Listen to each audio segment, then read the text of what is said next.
and breathe. What a game of football. And actually, maybe not even the best of games in terms of looking at the whole 90s as a spectacle, but once again, the Premier League and Arsenal have made a thing of this now. They've come out with some drama, and we're on the right end of it, Laurie. Have you caught your breath? Well, what can I say, James? What I would say, actually, is I'm reminded of this phrase, sitting here thinking, all's well that ends well. Got to say, it wasn't the best performance. You said it yourself during the watch along. We used the expression that Harvey used, which is that we weren't at our fluid best. But I did think we did just about enough to win. But I would say I think the scoreline did flatter us somewhat. Because I don't think to be fair to United, I don't think it's a 3-1 game. I thought United defended quite well, actually, quite solid. In fact, I remember sort of making a note round about the 75th to the 80th minute, so United looked a bit comfortable. Okay, apparently we've got a problem with your mic, Laurie, so we're just going to sort that out. I'll chat to you all in the meantime. Okay. It's funny because I want to just jump on the hype. You know, we're all so over the moon. I want to just sit here and just be over the top. We won. Everything is great. There were concerns in that performance. But the one thing I said on my fan camera we wanted to stress, Cecil asked me if we'd sent a message. I said, I don't think we have with that performance. I don't think we've sent a message. But I do think if there's one thing that will come through to everyone, it's... there we go, getting Laurie's mic sorted. I do think there's one thing that will come through to the rest of the Premier League is it's another late Arsenal goal. It's another example of Arsenal playing to the very, very end and getting over the line and finding a way, even when they're not at their best. You think of Villa away last year. You think of Fulham at home last year. You think of Bournemouth, the obvious one. The amount of late goals we scored because Arsenal just... they don't stop going, and I have to give, because there are going to be things to critique about this team, and we'll do that on this show.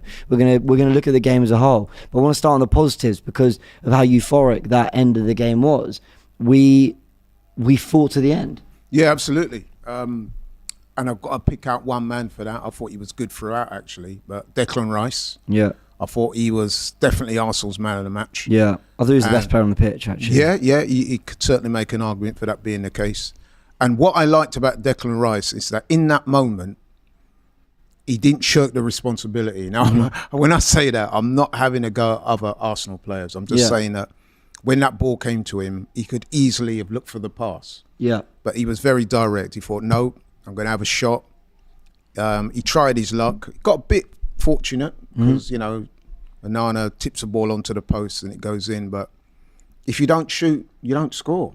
Yeah. And... yeah, big up to Declan Rice for that, man. He was deserving. I thought Declan Rice was immense all game because, you know, without getting too into the tactical side of things, Declan Rice doesn't have a lot of help in midfield there. He's expected to cover a lot of ground. And Partey, who also had Odegaard with Xhaka getting forward, Xhaka did get back to help. So Rice had to do so much defensive work on his own, be able to get back into midfield. And then when he gets that goal...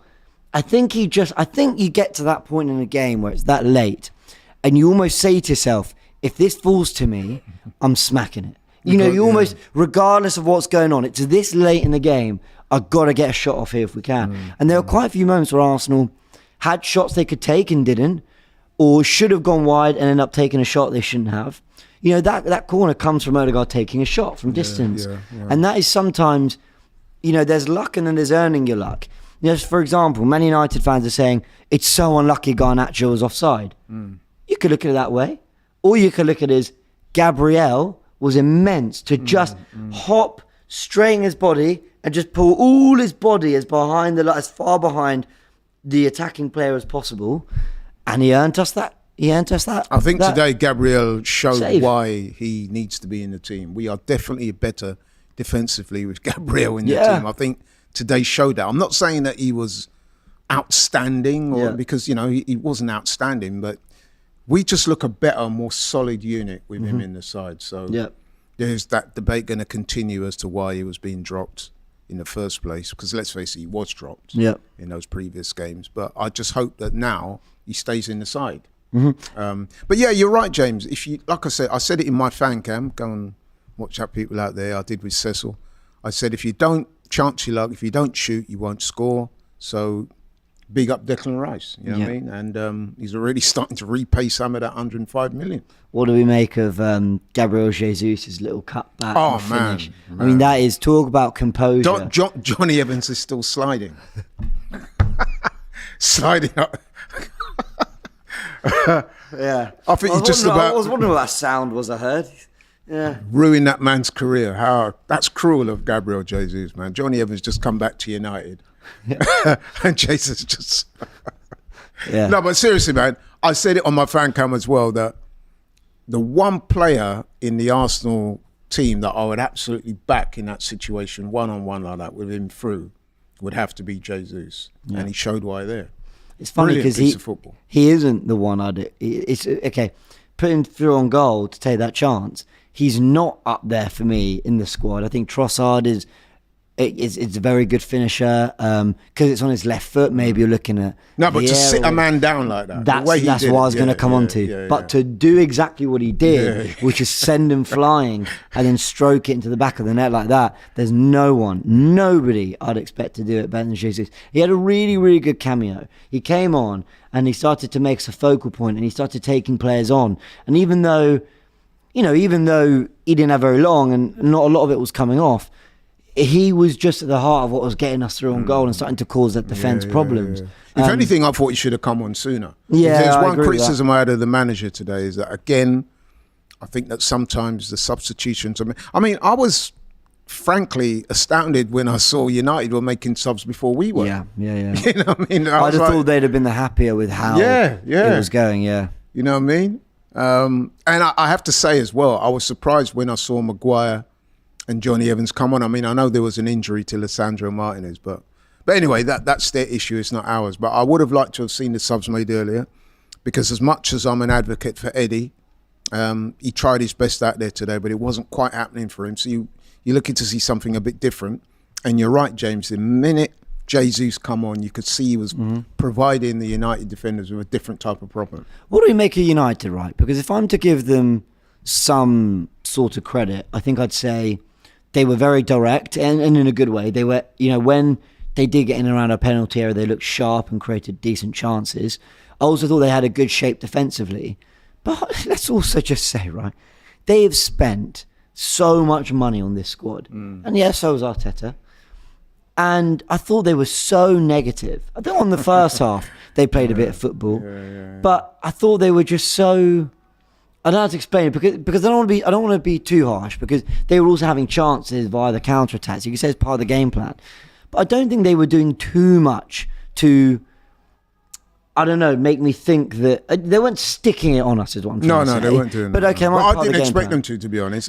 United, over the last season or so, certainly since Ten Hag has got there, been what I call a strict, especially away from home, counter-attacking side. Yeah. And they are dangerous on the counter-attack.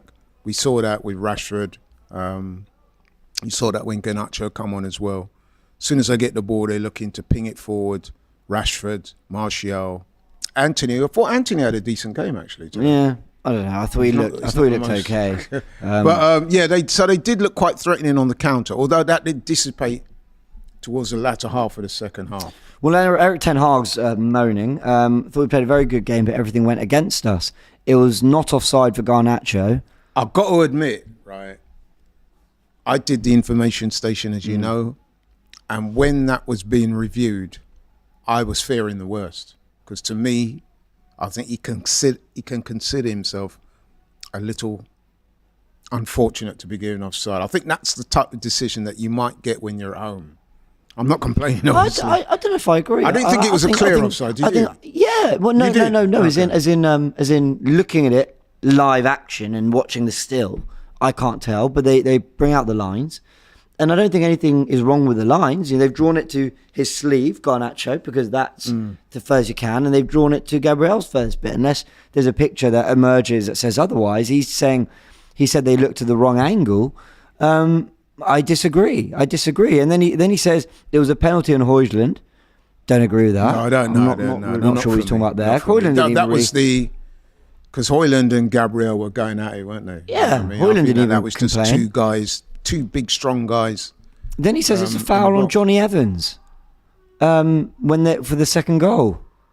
But I disagree. What I would say is there was an incident just before the ball was struck where somebody seemed to drop to the floor, but then an Arsenal player dropped to the floor as well. So I'm not. I mean, there's a picture here that's popped up on Twitter.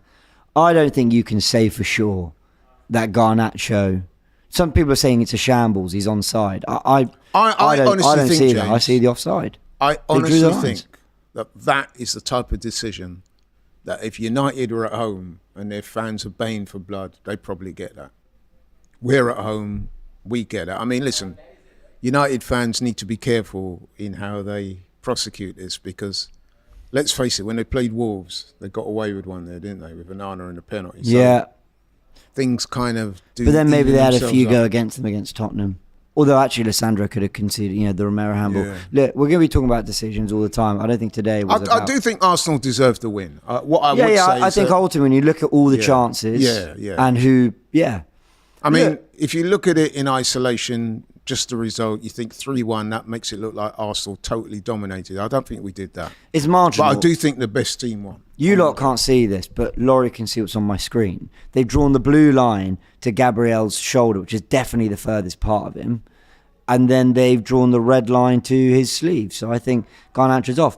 I think what Ten Hag says about different angle, if that angle is flipped the other way, does Gabriel's head suddenly look further than his shoulder?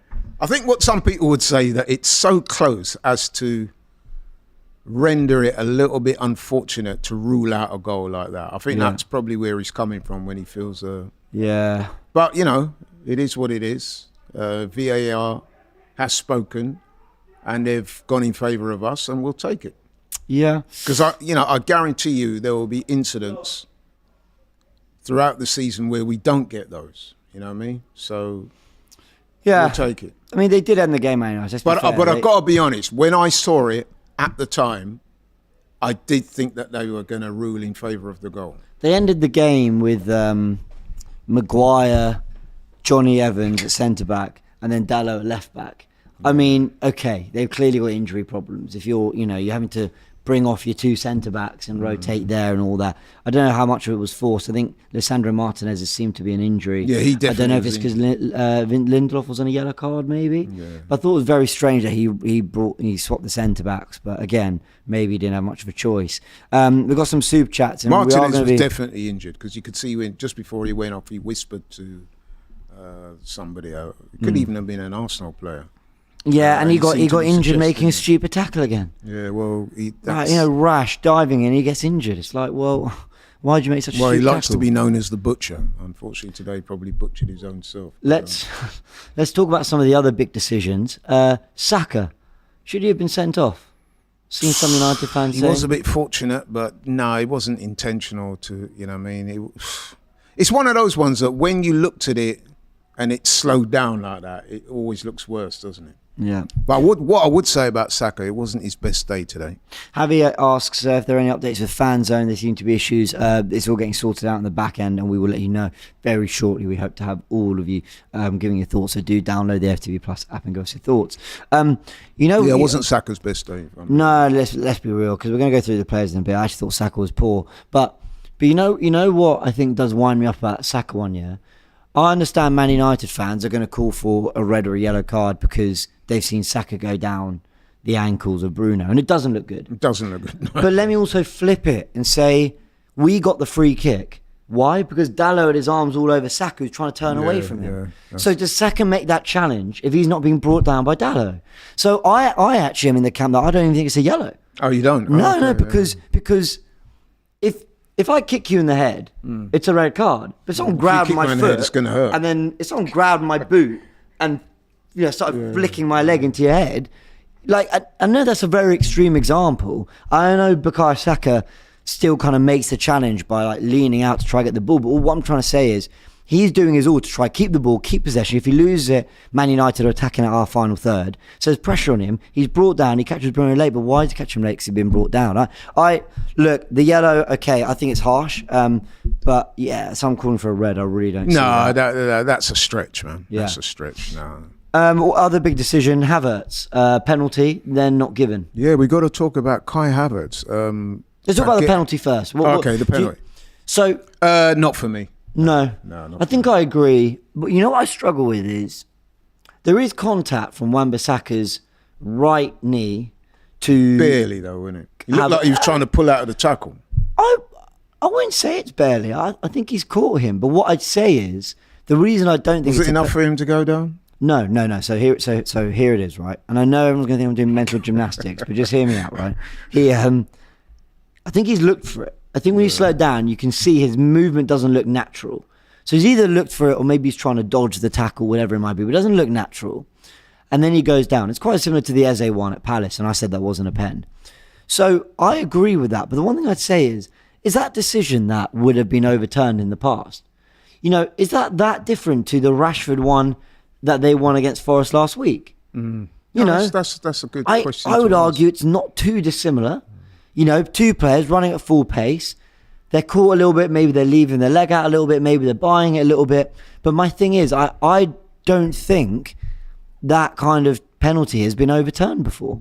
That's why I'm frustrated. But I'm not going to say too much on it because I've got to go on my first instincts. And when I saw it, both at the time actually, and when I saw it slowed down, what I saw was Havertz just about to go. Well, he thought he was going to go clean through. He was quickly assailed by Wan-Bissaka, who I thought had a good game for Man United, by the way. Yeah. And Wan-Bissaka appeared to pull out of the challenge. Casemiro was also coming in from the other side, but he didn't make any contact with Havertz. No. So I think that the contact actually, or the majority of the contact, was between the two United players. So I didn't think that there was enough for the penalty to be given. But what I would say, and where I would agree with you, is that I've seen those given. I've definitely not seen them overturned as far as I can remember. Damien says, for me, it wasn't a penalty on Havertz. He should have just manned up and taken his chances. So, okay, the inevitable Havertz chat has begun, and we managed to go 17 minutes without mentioning him. So please don't people say it's an agenda. We talked about a lot of other things first, but you know, I think we've got to call a spade a spade. Did he have some nice touches? Sure. Did he win the ball back every now and again? Sure. But I ask you to find me one player that didn't do some of that. He also gave the ball away. But he gave away the ball really needlessly and nonchalantly for Man United's opening goal. And before that, he missed a beautiful chance to just slap it in the back of the net. I actually think he could have made any contact with that, and it's more likely than not ending up in the back of the net. But he didn't. He just rushed it and scuffed it, and a load of rubbish in the end. I think that finish epitomises a footballer that's lacking in confidence. Yeah. And what I would say about Havertz is that when you consider the miss, the fact that he gave away the ball that led to United's goal, and then the penalty, which some people are going to accuse him of diving, it wasn't a good day at the office for him. And you know what it is? I'm starting to feel a little bit of sympathy for him. I mean, let's be honest here. Us winning today is going to help him out a little bit because there'll be less of a focus on him. Yeah. However, he didn't have a good game. In fact, he's not had a good game in an Arsenal shirt in the Premier League this season, and questions are going to continue to be asked.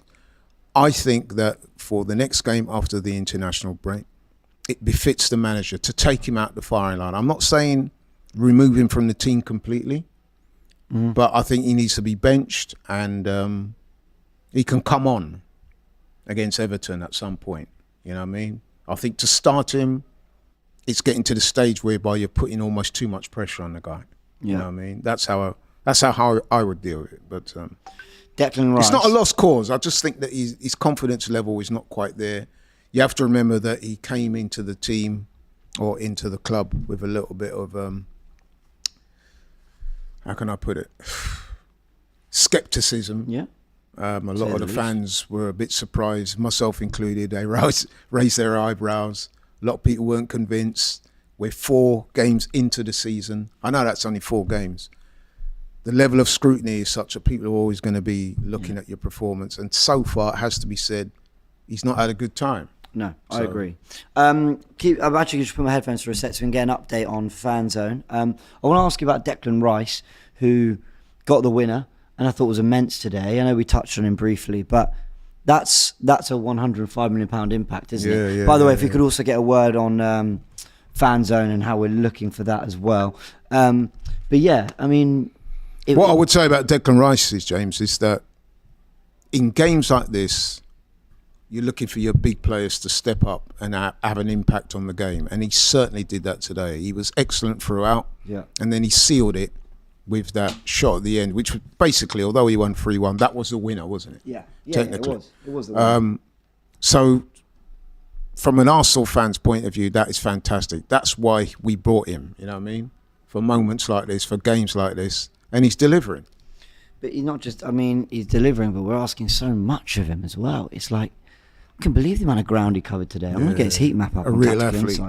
But he's a real athlete that can play, you know what I mean? So... Nah, he was immense. And he was also, considering he was the defensive midfielder with a load of attackers around him, we know White overlaps, you know, Tomiyasu inverts, you know, there's a lot of responsibility there. He was still saying, give me the ball, let me drive. Give me the ball, let me try and get us forward somehow. He was at the heart of Arsenal's best football. Contrary though, there were some players who I thought, like Eddie Nketiah, Martinelli, good. I don't think they had their best game. I thought Martinelli looked bright, actually. Yeah, I thought especially in the first half, I thought he looked really bright. Yeah, difficult job against Wan-Bissaka. He did well. In fact, that was a really good battle, wasn't it, between them? Yeah, it was a good battle. I thought Wan-Bissaka had a good game as well. Those two were going at it, man. I thought, I actually thought Saka and Odegaard were poor, if I'm honest. Poor. I wouldn't say Odegaard was poor. No, that's harsh. Yeah, I think that is harsh. I think Odegaard kind of flitted in and out of the game, as he tends to do sometimes. He will have these moments where he looks exhilarating. He had some good moments. And then he'll have a couple of moments where you think, oh, come on, you should have done better there. Sometimes I just think with Odegaard, right, he needs to impose himself on the game a little bit more. Yeah. You know what I mean? The ability, the talent is there. I think today he was trying. Oh, yeah. There's no lack of effort, not at all. I just think that sometimes you just want him to... He's got that ability to change games or to grab a game by the scruff of the neck. Yeah. And that's almost what you, I won't say expect, but you want from him more. And I think today there were times when he looked really good, but then there were other times when he looked a bit lackluster. Yeah. He just needs to get the balance right a little bit more. But he's a fantastic player, no doubt about it. Yeah, I thought... Yeah, of course he is. I know what you mean. He kept trying and fighting. Yep, I'm not sure I saw... I mean, like I said, his shot wins us the corner. And then, funny enough, Saka gets the assist for Declan Rice's goal. But I don't think either of them had the impact thing they'd have liked. He scored today. Who? Odegaard. Oh, my God, he did. That was so long ago. That's what I'm saying. He has those moments... And it was a damn good goal as well. You know what? That completely escaped my mind. Yeah. And that was a great finish. This is what I'm saying. That's what I'm saying. Like, so, yet there are other times where he gets the ball, he beats a man. You think, go on, shoot. And then inexplicably he'll pass it. And sometimes the pass can go awry and you think, why didn't you just take the shot on? Which is what we were saying about Declan Rice. Late in the game when that opportunity came, he only had one thought in his mind, was to have a shot. No, you know what? I want to apologise and take that back. I think ultimately, this comment from Brendan says a lot. Odegaard was massive today. I was impressed by his work rate. His work rate was phenomenal. I think, did I see that final third quality that was going to win us the game? And then ultimately, like you said, his shot. But this is what I'm saying. You want him to try and impose himself on the game a little bit more. He did so many things well. Everyone says Odegaard was great. I mean, and I've seen this on socials. I take back saying poor. I was talking about him and Saka, and Saka I do think was poor. I thought he had a decent game. Good, like I said, very good goal. Odegaard after Rice was man of the match. You are wrong about Odegaard, but James is about to big up Vieira. I didn't. That's great. I didn't see. I thought Odegaard was good. I didn't think he was all fine. I thought the finish was great. I wouldn't say he was our man of the match, but I thought he had. I'm trying to think of a work rate absolutely immense. I'm trying to think what else. And you could see him. He was really cajoling the players, talking to them, being that leader on the pitch. I could see that as well. So I thought, all in all, he had a good game. But as I said, there are times where you just want him to impose himself on the game a little more. Odegaard 7.5 out of 10. If we're talking about Saka, though, then I've got to say, I agree with you. It wasn't one of his better games. But the thing with Saka is that you don't necessarily want to take him off because he's got the ability to change a game in a second. that cut in and shoot. You know, I mean, some of his passing. Today he wasn't quite at it, but hey, we won the game, so it's, you know. Apologies, everyone. We're still having issues with FANZONE, but we'll try to get back to you. So we're going to go through all the comments as well. What is James smoking? Nah, man. Odegaard was very, very good today. Shout out to all the comp makers who like to sort of get everyone, get the best clips together and share them on socials. I'm looking forward to seeing what goes into Odegaard, because everyone's saying he was immense. And I saw a fine/good performance. I didn't see an immense performance. I thought it was a great goal. But, like, is that what most people are basing it on? He scored a great goal there. I honestly feel that he had some very good moments. And, of course, he scored a very good goal. Yeah. But like I said, there were other times when I was just looking for him to put his foot on the ball a little bit more and give us a little bit more dominance in midfield. And I don't think he quite achieved that. But I do think he was good. I think where I do agree with you is that Saka didn't have a good game today. I think that's pretty much everyone can agree on that. Yeah, I think again, some he's loose trying touches, some poor decision making, and yeah, but he just sometimes, in this Premier League, it's fine margins, isn't it? See, Akara says, chatting rubbish, James. Odegaard was quality. I'm seeing a lot of Odegaard was quality. Odegaard was brilliant. Odegaard was. That's fine. I'm not. Cool. Can someone explain to me a little bit why? I think we've got something here from Robert. It says, Odegaard gave us great pressure defence all game and turned possession. So he pressed high. Yeah, okay. Yeah, he did that. I agree he worked incredibly hard. But yeah, Odegaard scored. Declan scored. Jesus scored. Says Blindermal, yeah. I just want some explanations. Was pressing when everyone was walking. He had a good game. Yeah, he was pressing again. He's definitely pressing. Another one for pressing. Have we got anything else? Can we mention some chances? Let's look at it logically. His shot was deflected for the corner. I'll give you that. He was pressing. He scored the goal, and he had some very good moments. But what I'm saying is, this is going to divide everyone. Okay. Havertz was pressing. I don't see a lot of credit for him on that. Ultimately, we're judging the fact that he missed a big chance. Odegaard took his. But Odegaard's much better than Havertz. I know. I'm just saying. Let's not do the whole, it was all about pressing. No, I'm not saying that.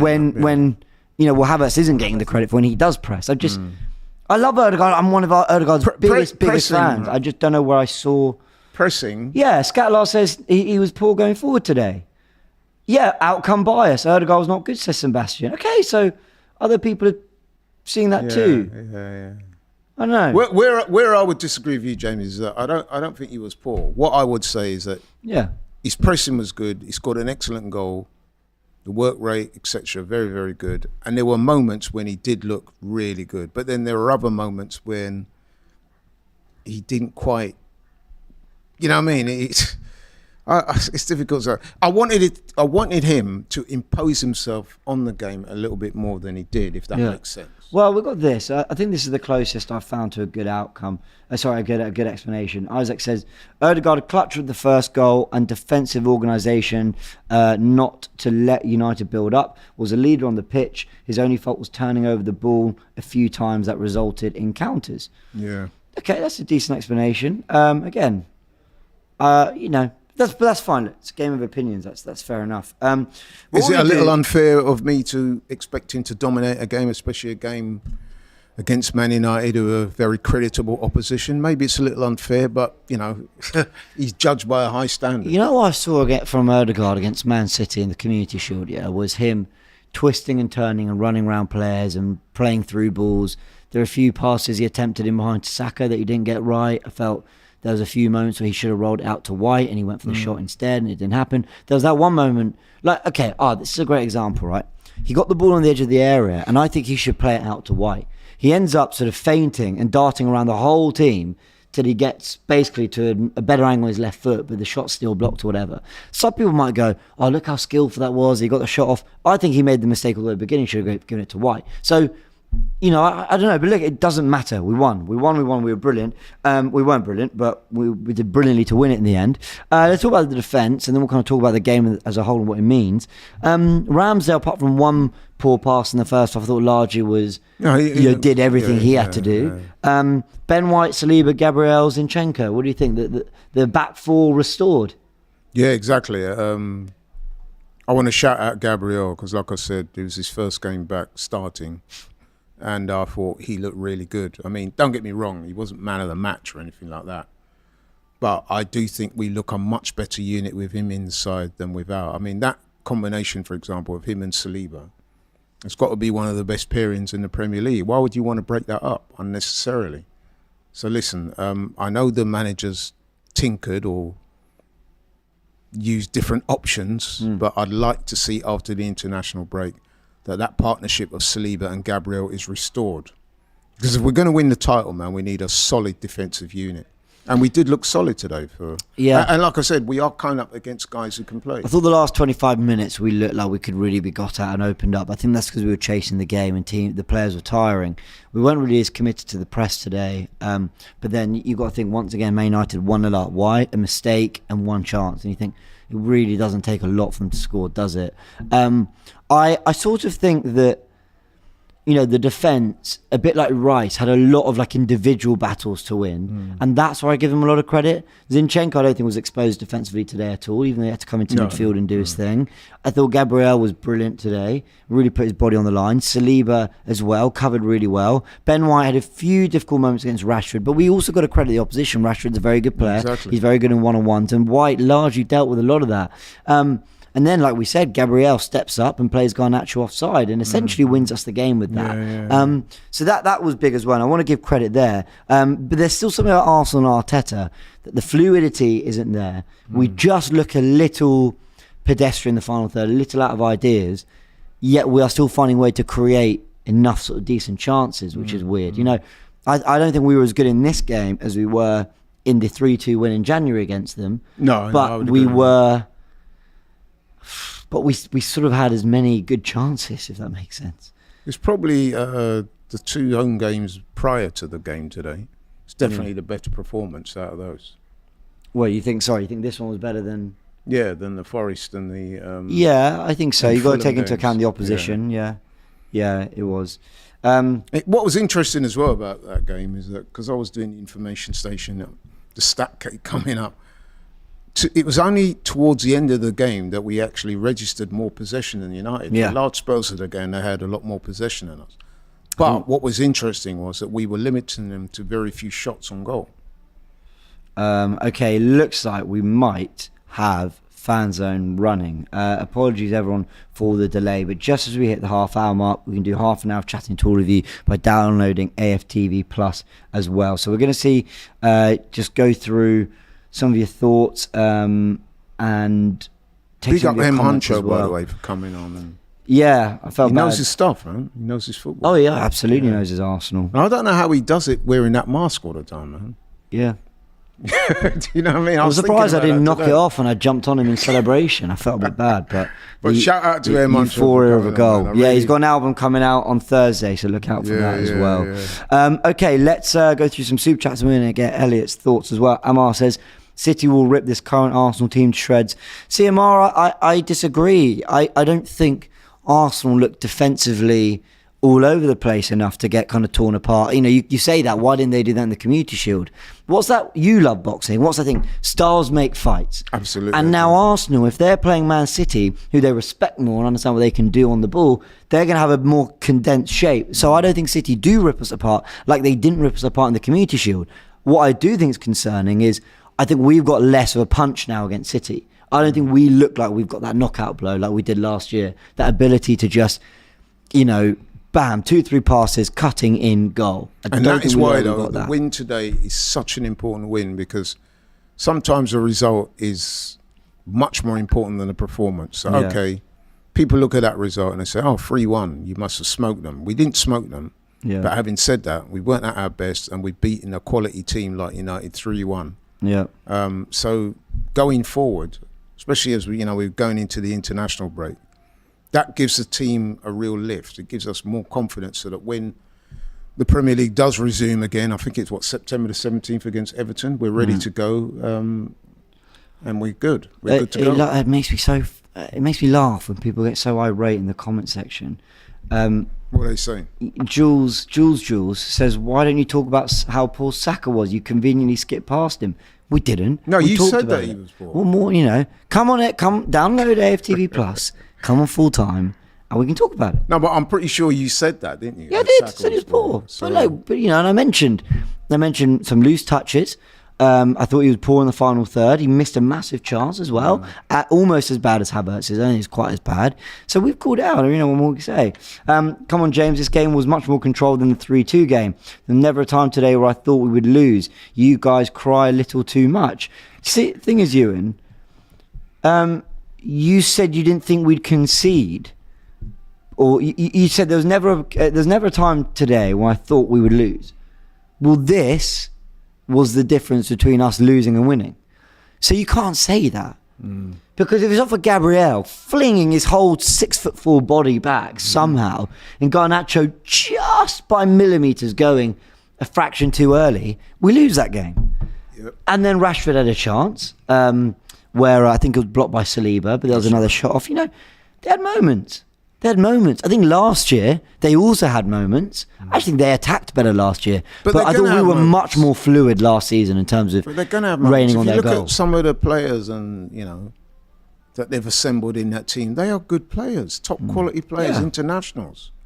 You know what I mean? So they're not going to be easy work for nobody, Man United. Okay, they've not started the season as impressively as some of their fans would have expected, but hey, they're still a good team. On their day, they're capable of beating anybody in the Premier League. No, they're conceding goals for sure. Yeah, I think on the So for us to get a 3-1 win against them, as far as I'm concerned, that is good form. Yeah. Well, certainly a good result. And like I said, it's a good fillip, a good boost. Tommy says, I'm going to give Gabby a 9. Coming in, played great, and if he didn't recognise that through pass and do that little check back, we would have lost 2-1. I agree. Timothy says, Rice cooked well today.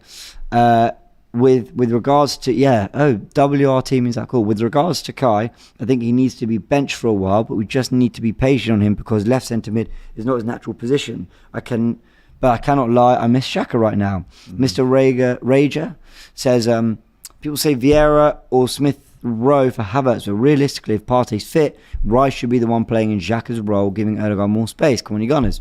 I've been saying it for ages. Akil says Vieira, Trossard need to start instead of Havertz. Simon says Havertz wasn't good, but Saka also missed an uncontested chance from 10 metres out, and Jesus gave the ball away for the disallowed goal. Fine margins. Yep, very true. I would imagine Leandro Trossard he's probably driving home tonight, feeling a bit disappointed that he didn't see any game time. With regards to Havertz, I do think the time has now come because I knew he was going to play today. For a change, yeah. We all knew he was going to play today. But I do think that come our next game against Everton, I think he needs to be benched for his own good. It's actually protecting him. Yeah, I hear that. 40 because he's side. not having a good run of form. Yeah. And the level of scrutiny is such that, it's starting to look like the fans are coming after him, which they're not necessarily doing so. Yeah. But they are highlighting the fact that he's yet to have a good game. So when you got other players who are, vying or gagging for game time, then, they deserve to get minutes. 45 said, let's be fair. The Saka miss was just as bad as the Havertz miss. He gave the ball away for the goal. Yes, but Saliba and White poor defending. Jesus, that's true. Yeah, it was poor defending. I agree. Jesus also lost the ball for the Garnacho goal that's disallowed. Yeah. To me, Ben White has to close Rashford. I think Saliba actually has a bit of a nightmare. He should be coming across and guarding the goal. But I don't think he wants to leave Ramsdale too unsighted. But I just think get your blocks in. Yeah. Clay says that. So we're not speaking about the fact that Havertz debatably won a penalty. We didn't win a penalty. It wasn't given, did he? Should he have? That wasn't a penalty. Should he have? Probably not. But I don't think that gets overturned in other games. I'm just going by what I saw. I've got to be honest about these things. Put it this way: if that had gone against us, I would have been raging. You know what I mean?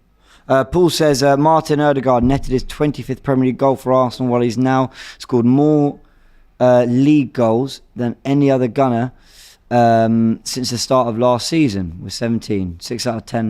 6 to 7 out of 10 today for him. That's the rating. Yeah, I sort of agree with that. Drew says, why aren't we going with a high press anymore? Let's be real, we won the game with a Manis at the end. I don't think we look good. Arteta pressure. I think the reason we're not pressing as high, I think it was tactical. I think they I think with Onana on the ball as well, they thought there's no point pressing as high.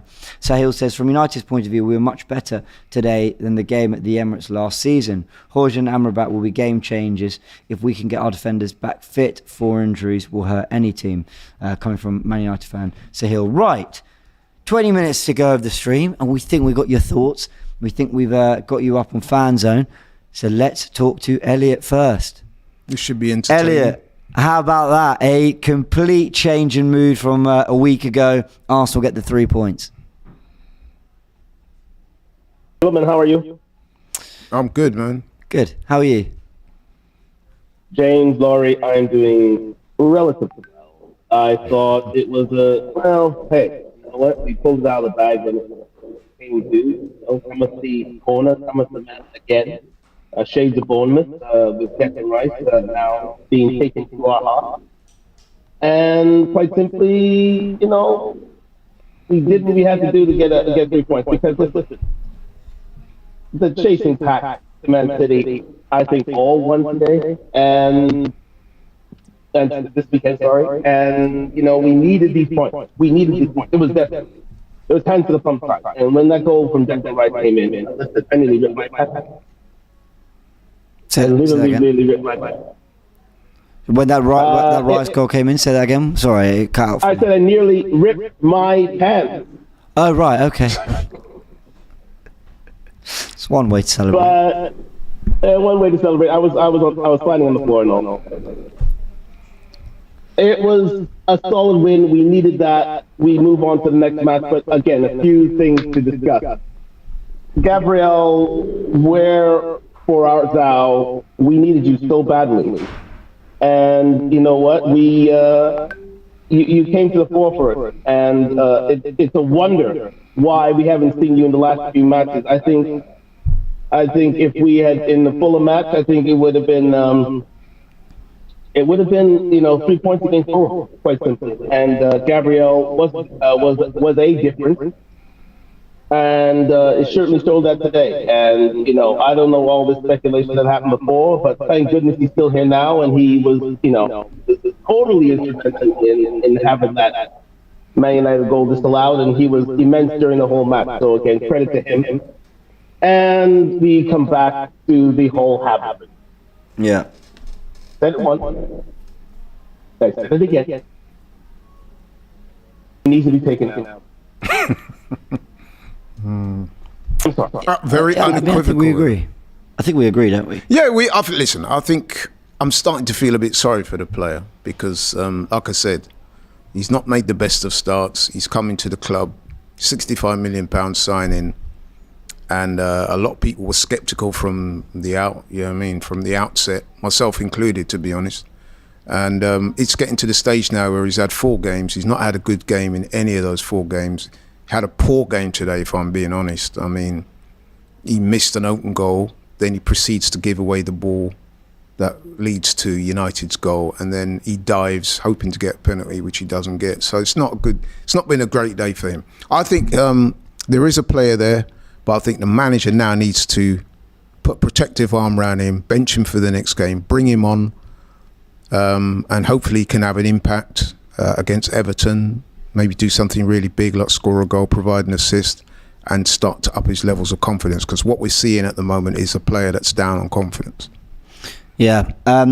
Elliot, just quickly, because we're having some connections issues, but are you feeling good about the season? Has that result changed your complexion of the season, the start we've had? Well, again, it's turned it around. We're at desperate measures at that time. You know, we needed to win today, and you know, just getting back to the whole Havertz issue. I want Havertz to see the progress of Fabio Vieira and Miro. Yeah.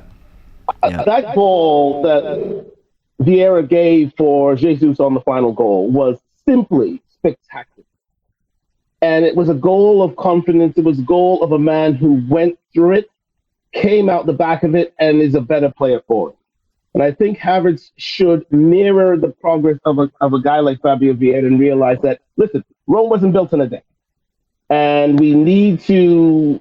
He needs to understand that he's not going to get it all at once.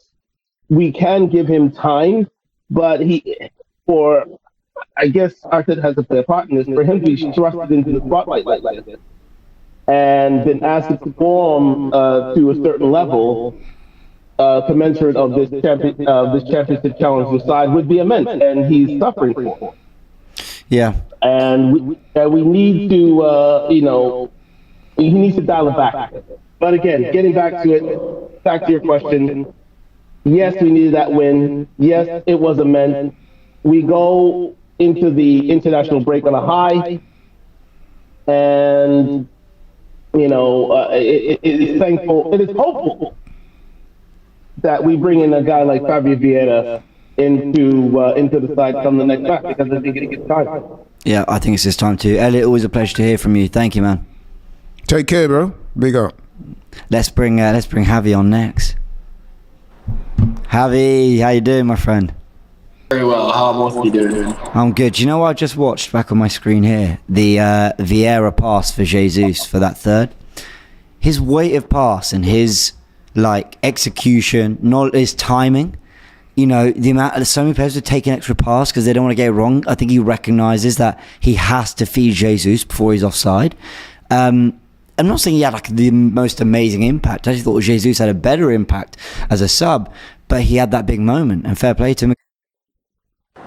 Yeah, definitely. I remember when Arteta brought him in, they asked him, what the purpose of that signing was, and he actually said, that final ball is what we needed in the attacking third, and you're definitely seeing, that scouting report, really paid dividends. So props to Vieira. I think more and more fans are actually, probably calling for him to come on, given his last performance. So good for the lad, I think, to build in that confidence and become a bigger part of the squad moving forward. James, I can't hear you. Audio cut out. Can't hear you at all. Yeah, I'll try logging out and logging back in and see if maybe that'll fix it.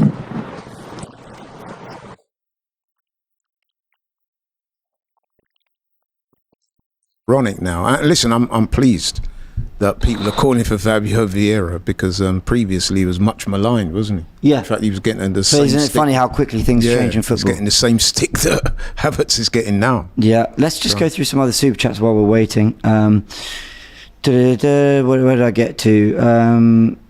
Havertz wasn't good. Saka also missed it. No, I read that. Let's be fair. I did read that. Did read that. So many super chats. Apologies. Dominic says Nketiah is definitely top 10 striker in the league. Wow. That's a big claim. Wasn't really happening for Eddie today. I mean, don't get me wrong, he was putting in a shift, he was doing his best. I've said earlier on this programme, I think that the substitution should have been made earlier to get Jesus, and I think you saw as soon as Jesus come on, he offers a different type of problem. Yeah, I agree. And he, he can open them up a little bit more, and he did that. But I just think that possibly I firmly believe that substitution should have been made 10-15 minutes before he came on. Yeah, it's people asking how they get on a live. Just download AFTV Plus, and you can join us by going on FANZONE. It's the AFTV Plus app, very simple to do. You can find it on Apple devices, Android devices, or whatever it might be. Go to your app store, download it, and you can join us. All free to do as well on FANZONE. We're going to give Javi another try as well. Let's bring him in. Javi, can you hear us now? I can, yes. We're back. By the way, I have the live chat open. Apparently, the guys who are calling in all seem to have a little bit of an echo. So if you want to let production, I'll try to address that as well. I appreciate it. We'll soldier on for now. We'll soldier on. Huge win. Javi, how much do you care about performance today when it's Man United, there's an international break coming? Is there a little part of you that thinks, I just need to get through this? I mean, I'll kid you not, this was my celebration when Declan Rice scored.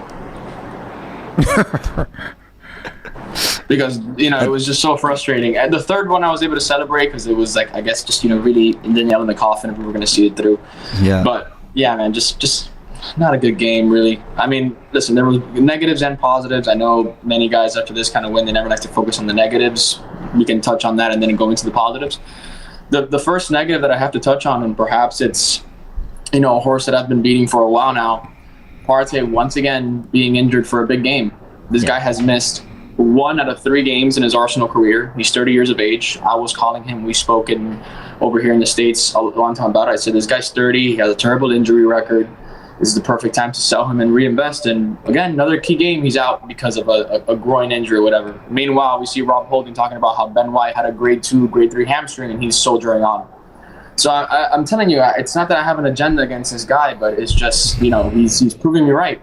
And if anything, today, Rice operating as the lone 6, another man of the match performance.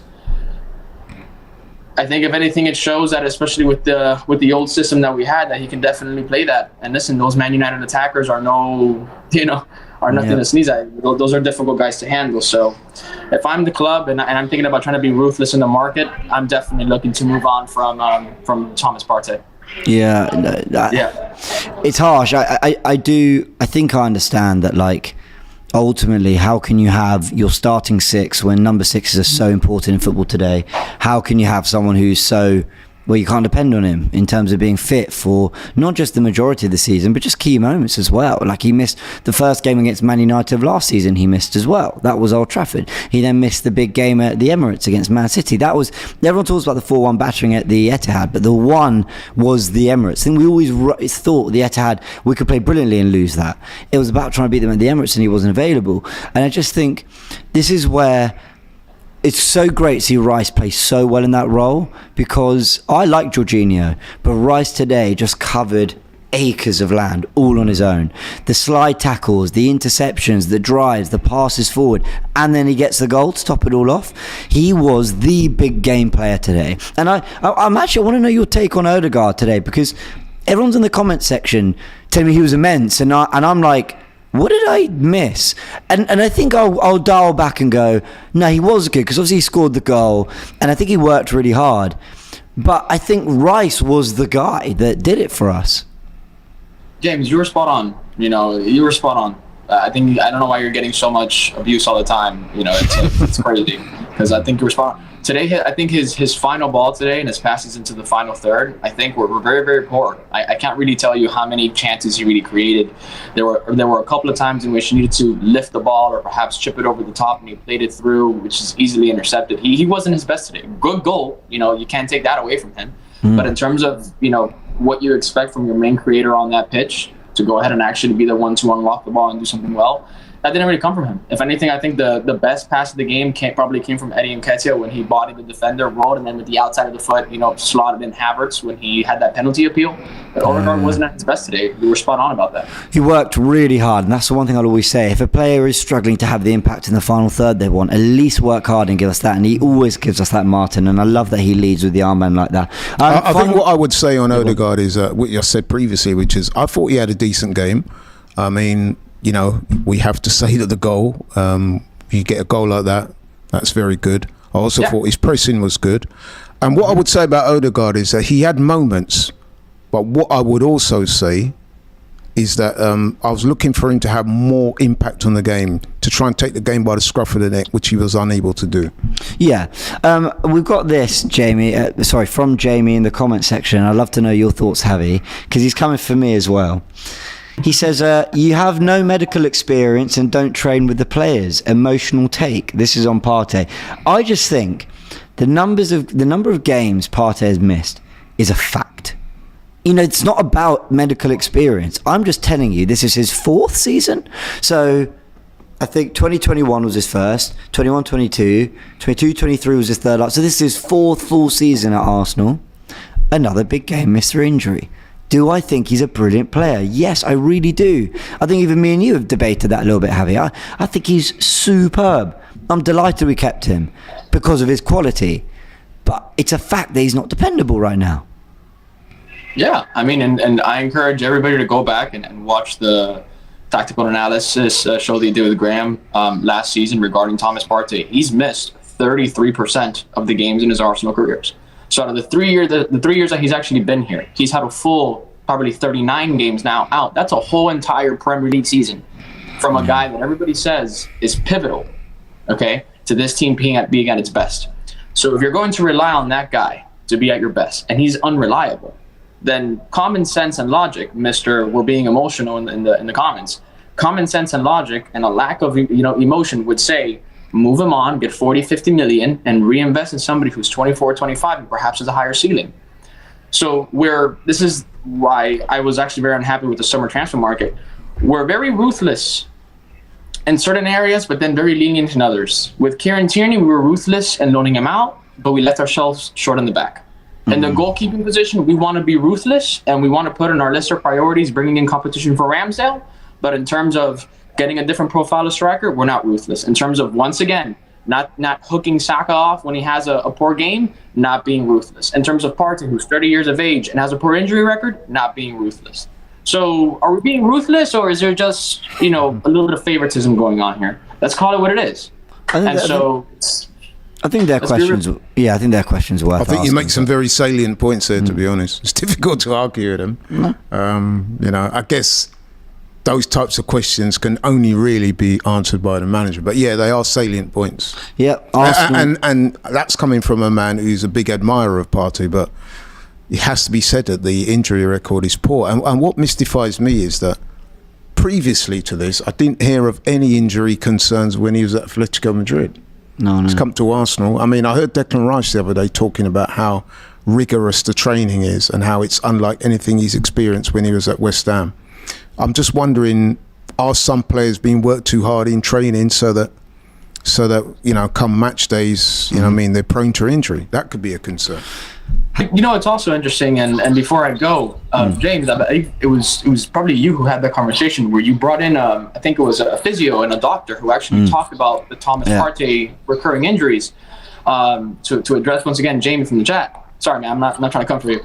But when you had spoken with him, he talked about how when you have muscle injuries, they tend to be reoccurring more so from psychological and hypochondriac reasons as opposed to actual reoccurring injuries. And that's the problem with Thomas Partey. If you told me he got shot or he broke his ankle, fair enough. But it's always a little muscle this, a tight hamstring, a tight groin. Oh, my back hurts today. Oh, my cramps. Oh, sore throat. It's always something. And so you have to ask yourself, how much of it is psychological and how much of it is just this stress or anxiety or perhaps lifestyle, because it's not normal for someone to get that many niggles and so many tight hamstrings and tight this and tight that. Bro, stretch, drink water. You know what I mean? Have a steak. I don't understand. You have an iron deficiency. What's going on here? It's crazy. There are questions for sure. But Declan Rice in his place was immense. Javi, always good to chat to you, man. Thank you so much, man. Both of you have a wonderful weekend and the international break. Thanks, man. Yeah, Catch nice you one, soon. man. Thank you very much. I want to just, before we get to the next call, I want to just address this comment from Luke, and these comments really annoy me. Luke says, you guys are so negative, man, it's draining. Luke, if you're still watching, because I know you posted them about 5-10 minutes ago, right? This really winds me up.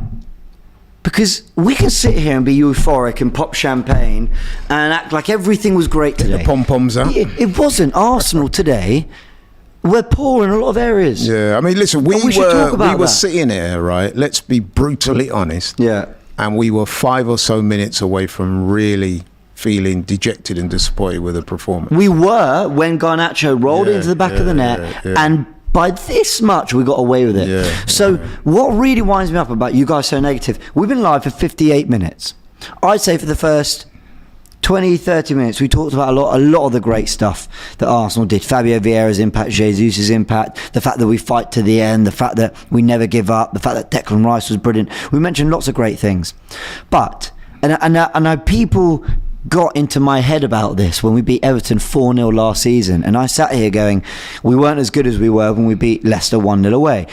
And everyone's going, you're so negative, blah, blah, blah. You got to call things. You can't just look at a scoreboard and decide how you feel about a football match based on that. You can't just look at an Odegaard goal and decide how good a player was based purely on that. You've got to look at everything. You've got to look at the pros and cons, weigh it out, try and remember as much as you can, because there are things I forget. I actually forgot Odegaard scored for a minute. But my point is, on another day, I think Arsenal deserved to win this. But we very nearly didn't. Okay. And that's not just because Garnacho was slightly offside. That's because Rashford probably should have taken his chance. That's because we were looking quite flat and struggling to create chances. It comes from a set piece and then a counter-attack goal. So it wasn't like a bit of genius or something that got us the goal. It was pure scrap and fight, and I love that. I've given credit for that.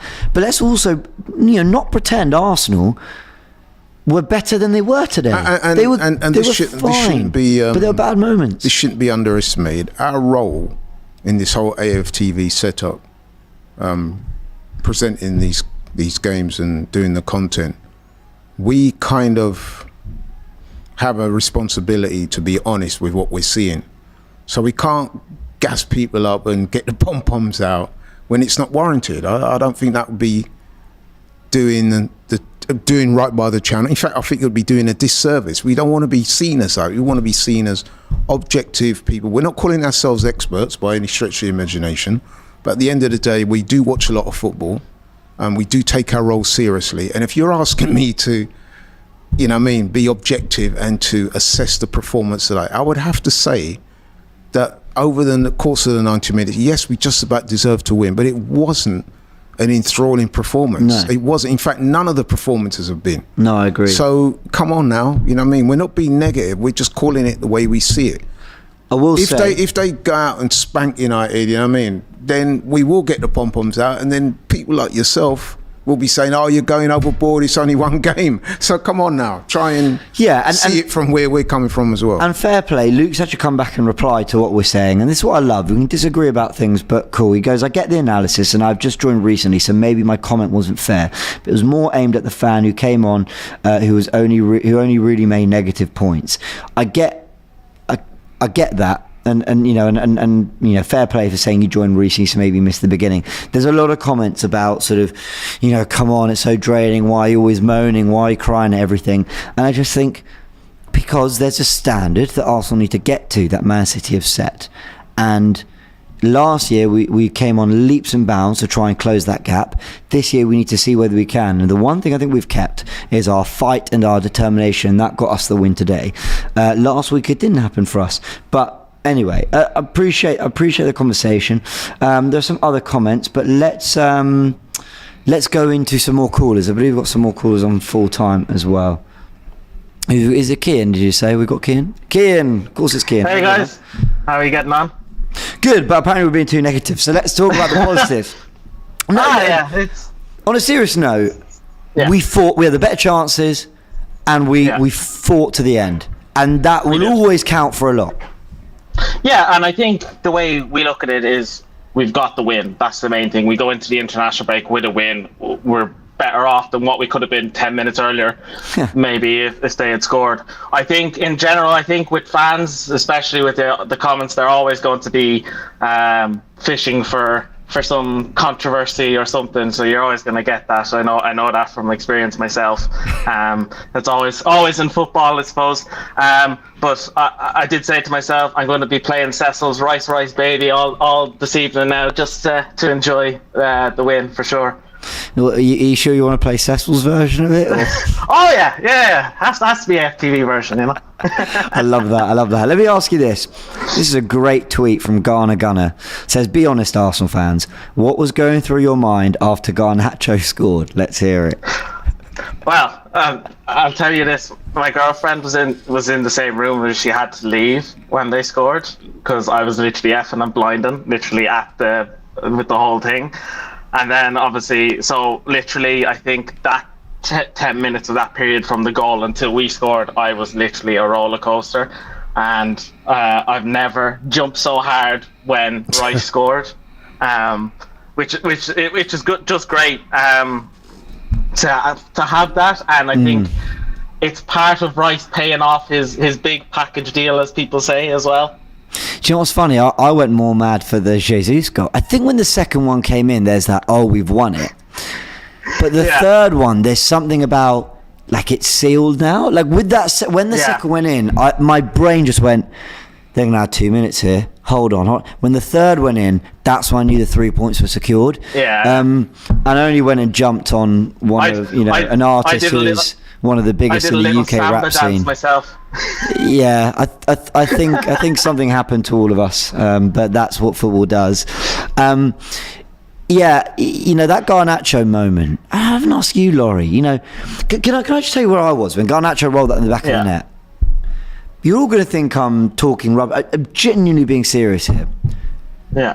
I didn't feel that gutting sucker punch because I was already just so disappointed. We didn't look like we were going to win the game. Yeah. So I was kind of in this, the draw feels like a loss. This has just kind of cemented what I feel is coming in a few minutes later. That was where I stood. I agree. And I know people go, oh, but United fans will be, delirious if they win at our ground, all that. And I was like, I hear it, but I can only think about Arsenal right now and how as more drop points we shouldn't have dropped. Yeah. It would have hurt a lot more if he'd scored that we were 2-1 up, even though it would have pulled us back to only a point and a draw, and that one was to win it.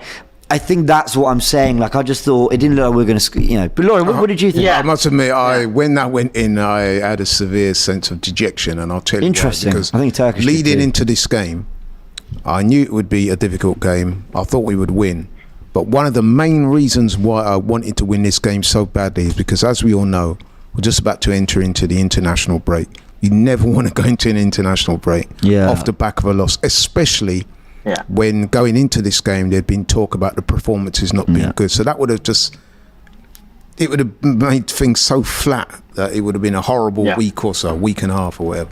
Yeah, so I think there's some footage that I need to find.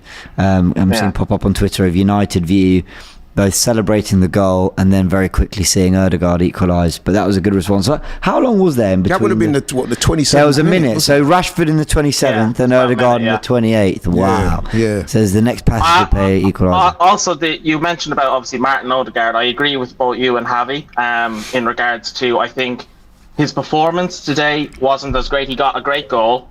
It was fantastic. Is this Odegaard? Sorry.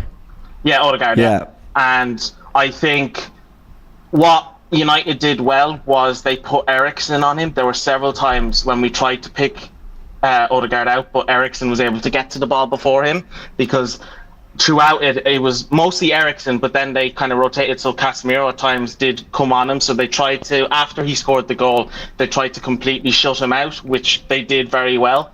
And that's probably why in the final third he wasn't as good as he was. And I think that's probably why there were several times where he tried to create something and maybe pull off a shot, but because he just didn't really get the time on the ball.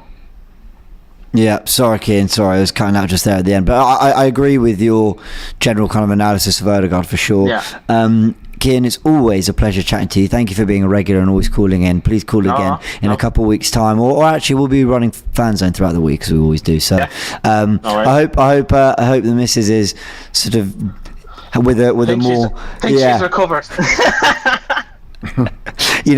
When I started doing this stuff at AFTV, and people ask me do you enjoy it? I said, look, I need to do this in my own environment.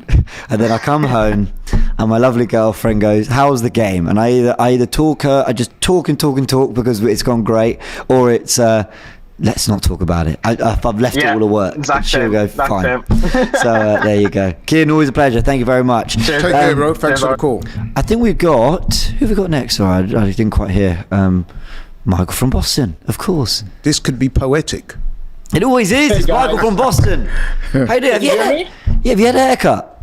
Yeah. It's games like this that make me think about chaos theory, about how existentialism says that we tell each other stories about $100 million on Declan Rice, or look at our XG, and all this is just a way of dealing with the terror that God really does play dice. And we're sitting here happy in a way that we never would have been if it hadn't been for a few millimeters of Garnacho's sleeve, or the fact that there's angular momentum on a deflection from Rice's shot coming off Johnny Evans. Yeah. You know what I'm saying? So be it 100%. art or hap, the very dice obey him. And in our sports, they're better cunning feints under our chance. Always with the words. Go. But some of that went over my head, but it's getting quite late over it. So, but I do like it. I don't want to let you go. You made just it yet, sound though, good. You made it because you touch on something that I think is really important for everyone in their euphoria or whatever it is. To understand that you are so right. This much was genuinely the difference between to use devastation, dejection, and elation, euphoria. That's what football means to us. Now there's a middle ground, which is the goals disallowable, we don't find the winner, we come away going, oh, we nearly lost that. But we do get 2 more goals, and it can just football can be those small what's the word? Millimeters. Those, what's the word? Fine margins is what I'm trying to say. Right. You know, look at Man City against Fulham. Everyone says to me, well, ultimately, Man City would have slapped up Fulham anyway. Maybe, probably. But if it's not for, you know, if the offside goal doesn't stand like it shouldn't, you just don't know that. And this is why I think when we get so upset about refereeing decisions, we get so wound up about officiating, it's because we understand these fine margins are really, really important. And it went our way this time. But you're right, it could easily have not. And I just think people need to remember that when we're talking about football. We've got to hold on to that the next time we get screwed on a terrible decision or a terribly unlucky set of chances, that the only sort of consolation is that the randomness regresses to the mean. And all we're left with is our own quality and our own spirit. Yeah. I mean, look at the Fulham first goal last week. You know, Saka misplaces a pass. That's unlike him. Gives it to no one where there's no space. It's unlike Arsenal to not have anyone in that space. Andres Pereira's through on goal. You know, Ramsdale sort of tripping up on himself, and then he scuffs the shot and ends up in the back of the net anyway. Like, all in the first minute. That is just like an unbelievable amount of things that didn't go against, went against us. We need to analyse what we did wrong that, you know, resulted in that, and what's also sometimes just a bit unfortunate. But if you look at offside for Garnacho today, we've said it a few times, Gabriel does brilliantly to hold the high line, and sometimes you make your own luck. So well done to Gabriel. Final question. How are you feeling about our title chances? 4 games in? I still think Man City's unstoppable. I hate to say that. It's not a comment on what Arteta's doing or the progress, and I'm happy with where we're at as a side. I just think that Man City is not vulnerable yet. Yeah. To be honest, I know we need to see a chink in the armour, don't we? But yeah. Anyway, I mean, you know, the lesson of today is that there's still hope in randomness, right? Yeah, agreed. Yeah. Okay. Always a pleasure, man. Okay. Catch you soon. Take care, man. Enjoy the rest of your weekend. Who have we got next? Who have we got next to join us? Deanie, how you doing? I'm very, very, very. You know That is bad connection. Production. Production. Sorry, Deanie. The connection Bits is of feedback, wild. aren't we? Sorry. Not just bits of feedback. I think you're with the Cybermen. I don't know, not Sidemen, but I don't know if you've seen Doctor Who. We might have to drop. Yeah. Oh, I feel bad for Deanie. We're going to have to figure that out. I think there was an audio issue with Deanie last week as well. Deanie's always very it's all positive. sorted. Always. He brings the energy. Do we have anyone else we can bring in the meantime? We're just waiting to find out if we can. Some conversation from United fans I'm seeing on Twitter about Bruno Fernandes going missing in the game. I thought he worked hard, to be fair. I don't think he was that bad. I didn't think he had any real good moments, though, do you? Have you seen this? It's a picture of Johnny Evans and Harry Maguire about 4 or 5 years ago. Leicestershire. Playing for Leicester. That was Man United's ending duo at the back. Let's bring Brandon in. Brandon, how you doing, mate? Have we got Brandon? Can Brandon hear us? I don't think Brandon can hear us. Brandon, hello? You there? No, it doesn't look like you can. Alright, we're having a bit of a nightmare with FANZONE today, but that's okay. Download the AFTV Plus app because there's lots of other amazing things to enjoy on the app. But FANZONE is a new piece of technology, guys, so do bear with us. But it is an opportunity that is offered here and on very few, if any, fan channels I've ever seen. In fact, the FANZONE tech is exclusive to us, to be able to come on and have your say live.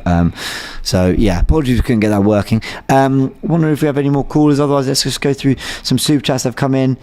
I've moved to Ireland now, I can't download AFTV Plus. Okay, we will look into that as well. Apologies. I felt Havertz was amazing today. That pass into the midfield when we went 1-0 up. Don't understand why he had an Arsenal kit on though. That's confusing. Yeah, very funny. Fair play to you. We do have another one as well here. Apologies. Let's get this from. Oh, I was struggling to open my tabs. I can't see that final. It's from Ali. It's just a super chat. I don't think we have any text with it. Apologies. Yeah, message retracted. Okay, so we couldn't see that. Let's get Mans on. Mans, how you doing? Hi, how are you? Yeah, good. Mans, we've spoken a few times. You're always very honest. You always say how it is. So, we won. We won. And there's lots of positives. There's things to be concerned about. What's your overriding emotion? The only positive is the result for me. Okay. Terrible performance as far as I'm concerned. Terrible. Would you go as terrible. far as terrible?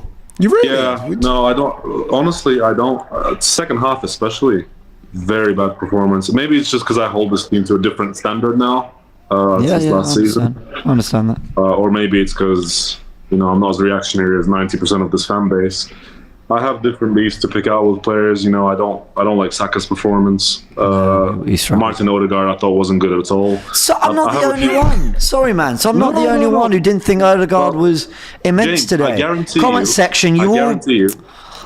Yeah. Sorry, mate. I guarantee you, if the game ended in a draw 1-1, they'd be calling him out as well. But because they're so reactionary, half of these people that write. To me, they're equivalent of the fans that left the game before the game was over. Yeah, I saw. Did you see those I could guys? not believe that either. Look, and I know there's the odd person who's going to have something that they got to leave for, and I get it. Crazy. But What, on a Sunday afternoon? No, some people have a legitimate excuse. Like some, and I want to say that only because there will be some people who might see this and go, "Guys, I've got kids at home and I need to be back for this," and that's fine. But not all of, surely not all of. Some people just want to get the early train. Not that many. That's a joke. Yeah. Come on. Terrible. I do see where you're coming from, Mads, but I do think that one of the reasons why a lot of the fans probably don't want to go after Odegaard is because he did score a very good goal. No one needs to go after him. People could just say he wasn't great. He scored a very good goal, but the thing is, I've never been a fan that's reacting to the scoreline. So, like, if we won, we were amazing. If we lost, we were terrible.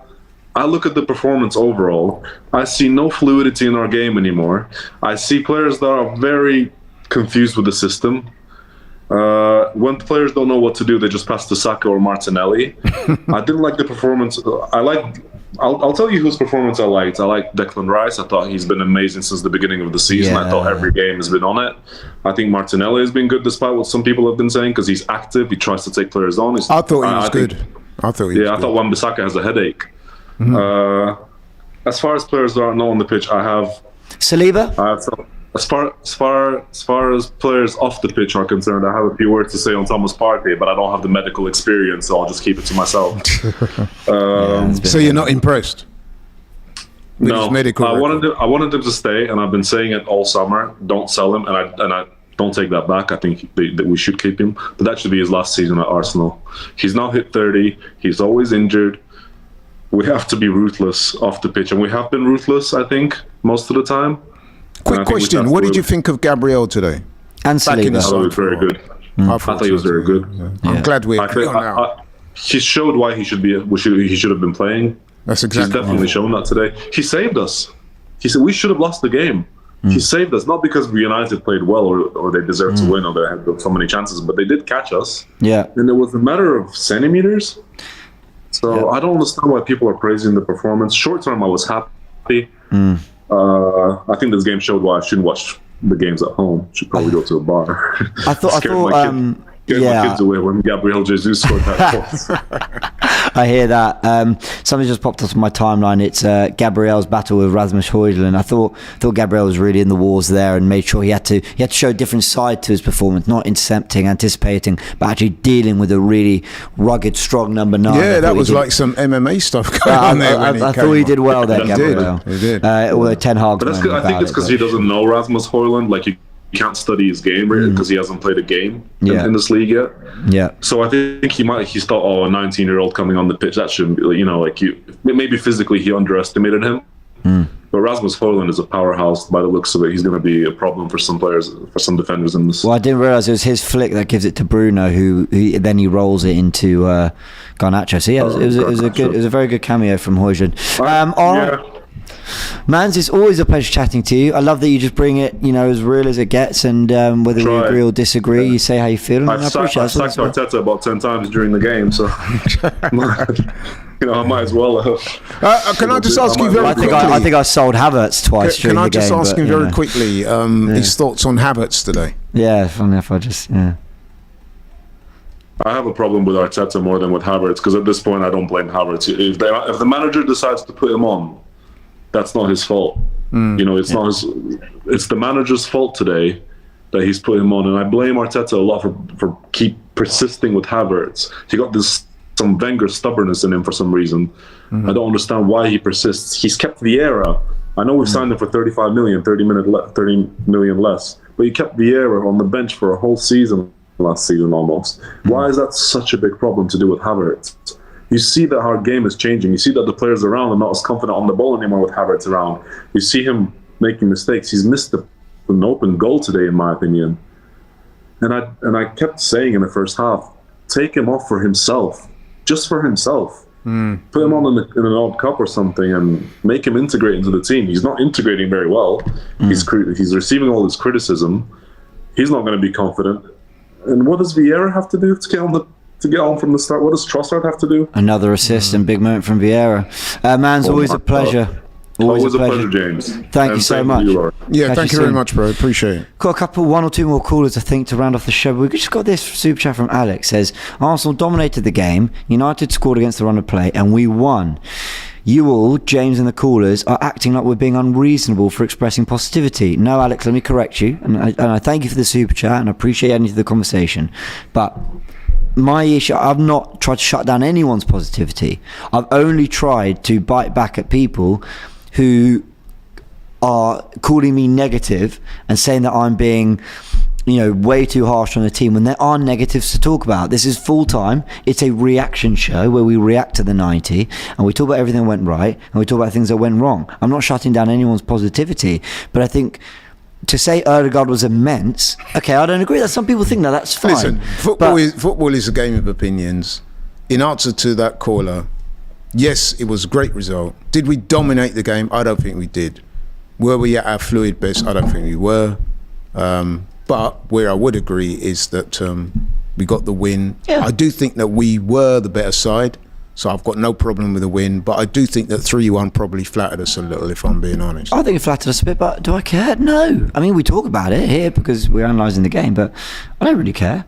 We won. We got 3 points. That's ultimately the headline, and what it feels so good about this win is that we've beaten United with 2 late goals. And I said, go watch my fan cam. I said, we can talk about performance and all that, and we have, but the reason why performance is so important for anyone out there questioning or thinking that we're being negative, the reason why we're highlighting the lack of fluidity and the lack of performance in some areas is that sooner or later we're going to come up against better teams, and the performance is going to have to be above what we saw today in order for us to get results. We've got Champions League games coming up where we're going to be playing good teams. So in my view, it's quite right to highlight where we've not hit the ground running or where we've been inadequate. To me, there's nothing wrong with that. We've given praise where we feel it's justified, and we've criticised where we also feel that's justified. So I think we have I think we've been quite balanced, if I'm being honest. Yes, I'm being a bit. Some people might say being a bit biased there, but there you go. Alfie, our final caller. How you doing, Alfie? Welcome. I'm really happy today, thank you. Yeah, I don't blame you. I mean, 2 late goals. Which one did you celebrate more, the Rice or Jesus one? Probably the Rice one. Yeah, I get it, yeah. Only because it's how Man United celebrated that disallowed goal. That was the bit where I was just like, nah, you're getting it now. And it was mad scenes. They mentioned that. I think it was M. Huncho mentioned that on the watch along. He said, yeah. Look at the way, or was it Sharoy? One of them said, look at the way they celebrated their goal in front of our fans, thought they'd done something at the carpet, and then bam. It reminds me of that Rodri goal last year. It reminds me so much of them, and like the media always moans at us and our players for celebrating like that. So can they go on Man United's back today? Like, have a little bit of fairity? But honestly, it's just so good today. It's we snatched victory from the jaws of defeat. A Gabriel quick dart in to hold the line, and Declan Rice. And look, you need your luck, right? Took a deflection, and then Onana didn't get strong enough hand. But even like Tin Hard, because I watched on Sky, so even Tin Hard after the game, the first thing he mentioned was about the offside goal, and he's saying there's a different angle and this and that. But even Gary Neville said it's luck. Yeah, it's luck. That's football. If we didn't have luck in football, it would be boring as hell. Yeah. Like, so it's just, I feel like Man United fans need to calm down a little bit, and Arsenal fans deserve to celebrate a good win. I think they finish third and we finish second. So sometimes it's not going to be one team looks infinitely better than the other. I think we hoped we would because they haven't made a great start. But fine margins define it, and those fine margins, and when you look at the chances for Havertz and Saka in the game, I think we were well worthy of the win.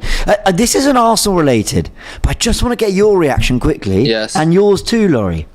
Ten Hag said that Jadon Sancho was left out of the team because of the way he trained.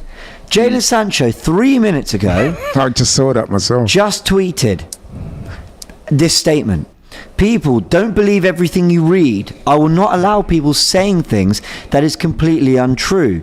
I've conducted myself in training very well this week. I believe there are other reasons for this matter that I won't go into. I've been a scapegoat for a long time, which isn't fair. All I want to do is play football with a smile on my face and contribute to my team. I respect all decisions that are made by the coaching staff. I play with fantastic players and grateful to do so, which I know every week is a challenge. I will continue to fight for this badge no matter what. Wow. So Ten Hag has got another battle on his hands with a player. It is. It seems very similar to the Arteta Aubameyang, but Aubameyang obviously didn't make a statement like Sancho did, and I rate Sancho. I think especially at Dortmund he was really good. Yeah. But I just feel like Ten Hag is going to that crowd of Arteta versus Aubameyang, say. But obviously Sancho decided to go in public. Yeah. It's interesting though as well that he said that he won't allow people to sully his name like that. Well, I'm paraphrasing, but that's what he's saying. Question. And he's also said that there are reasons for this that he won't go into. I'd love to know what they are. Question. Final question before we wrap up. Yes. Is it a penalty on Havertz for you? Right. At first, I thought yes. But when you watch the replays, if I'm being totally honest, I don't think it was.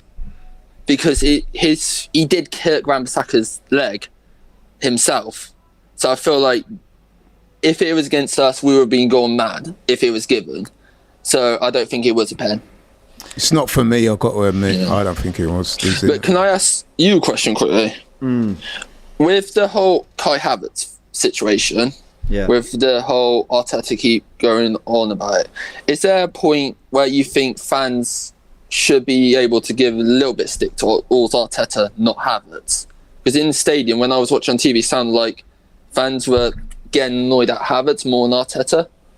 So I just thought, what you guys think about that, sort of?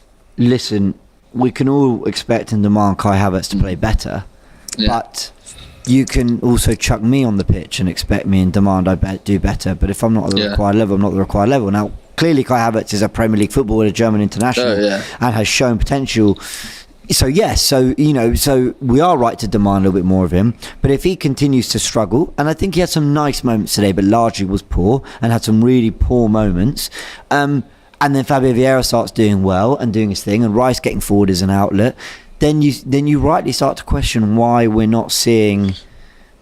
Sorry, let me rephrase. You then start to direct it rightly to Arteta. There's only so much you can criticise Havertz, but my worry is with Arteta right now, quickly, is the fact I feel like the back line today was what we should have gone for, hands down. But I feel like he only did it because of the Partey injury.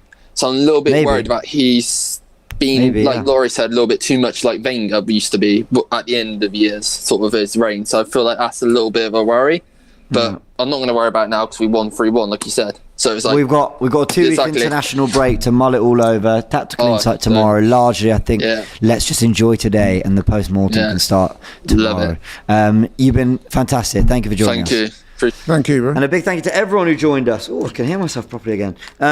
Big thank you to everyone. Apologies, we had some trouble with full time, but we did get to hear lots of your thoughts as well. So do go download the AFTV Plus app. Laurie, you've been fantastic again. Thank you, bro. As always, thank you for joining us on. Listen, man, it's all good. You're going into the international break, or we're going into the international break with 3 in a good frame of mind. A win over one of our biggest rivals, and listen, we're grateful. We'll take it. Absolutely, 100%. We'll take it. 100% we'll take it. Are we right to highlight some of the concerns? Absolutely we are. Because as I said, it's going to get difficult from here on in. We've got some big games coming up, including Champions League games. So it's only right that we should highlight areas of concern and, appraise the games properly and responsibly. And I think that's what we've done. Okay, some people out there think we're being negative. I don't. I think it's been balanced. We've given credit where it's due. Declan Rice, Martinelli, Saliba. Gabriel had very good games. Yep. Whereas the likes of Saka and one or two others weren't at it today. With Odegaard, James didn't think he had his best day. I thought he was okay. Some people thought he was great. Keep it moving and we carry on. 3 points. Ultimately, you're judged on results, and Arteta and the team delivered a result, a big one, a 3-1 win with absolute ecstasy, getting us over the line. Ecstasy in the celebrations as we got over the line with 2 injury time goals. In fact, the exact minutes of the goals were. It could be worse. We could have one of our senior players arguing with a manager like Jadon Sancho and Ten Hag. Yeah, and I can't wait to get stuck into what's going on there. Yep, 96 and 101. Those are the minutes of the goals. Everyone, big thank you for joining us. It's been our pleasure to have you all in and get all your thoughts. Go check out all the fan cams, and tomorrow there'll be plenty of reaction from Forever Arsenal to Tactical Insight to Bar's Premier League show and more. Catch you all soon.